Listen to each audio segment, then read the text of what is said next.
Hey guys, welcome back to our channel. మా తమ్ముడైతే అక్కరా video తీసుకుందాం అనేసి పిలిచిండు. ఏందో చూసేసరికి స్కైలోనైతే బటర్ఫ్లై వింగ్స్ లాగా మంచి డిజైన్ అయితే ఫామ్ అయిందనమాట. సో వాడు నాకు చూపిస్తుండు చూడు అనేసి.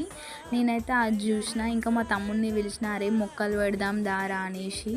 సో మేమైతే బాటిల్స్ని ఇట్లా కట్ చేసుకొని అందులో శాండ్ ఫిల్ చేసుకొని మెంతులు ఇంకా ధనియాలు అయితే పెట్టిన. మెంతులు వేస్తే మెంతుల చెట్లు వస్తాయి, ధనియాలు వేస్తే కొత్తిమీర చెట్లు అయితే వస్తాయి అన్నమాట.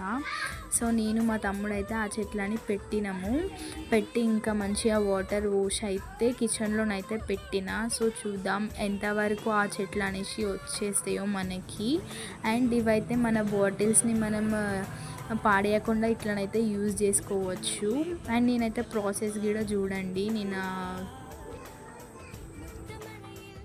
నాకైతే ఎందుకో ఇది షేర్ చేసుకోవాలనిపించింది. మన లైఫ్లో మన కోసం ఎవరు ఏం చేసినా వాళ్ళు అది చేస్తేనే మనం ఇది చేయాలి అని కాకుండా ఎవరికి ఏ హెల్ప్ కావాలో మన నుంచి అదైతే మనం అందియాలి. ఎందుకంటే మనకి ఎప్పుడన్నా హెల్ప్ కావాల్సి వచ్చినప్పుడు ఆ దేవుడే మనకి ఏదో ఒక రూపంలో హెల్ప్ చేస్తారు. సో పక్కన ఎవరికన్నా హెల్ప్ కావాలంటే ఆలోచించకుండా హెల్ప్ చేయండి.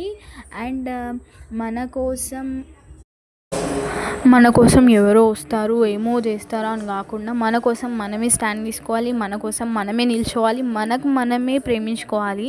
అండ్ మన మీద మనకి ఫస్ట్ ఆఫ్ ఆల్ అటెన్షన్ ఇంకా కేర్ అనేది మన మీద మనకు ఉంటేనే మనం ఈ జనరేషన్లో బతకగలుగుతామని నేను ఫీల్ అవుతున్నా. అండ్ మీకు ఇది ఎంతవరకు కరెక్ట్ అనిపిస్తుందో కూడా కామెంట్ చేసి చెప్పండి.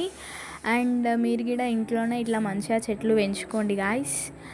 Thank you for watching. మరిన్ని వీడియోస్ కోసం, మరిన్ని ఎమోషనల్ వర్డ్స్ కోసం అయితే మన ఛానల్ని సబ్స్క్రైబ్ చేసుకోండి. అండ్ ఎవరి మీద ఎక్కువ కేర్ అనేది అయితే ఇవ్వకండి. మన కోసం మన అమ్మ, మన నాన్న, మన ఇంట్లో వాళ్ళు మనకు చాలు అని ఫీల్ అయితే మంచిది. ఈ జనరేషన్లో ఎప్పుడు నవ్వుతూ ఉండండి.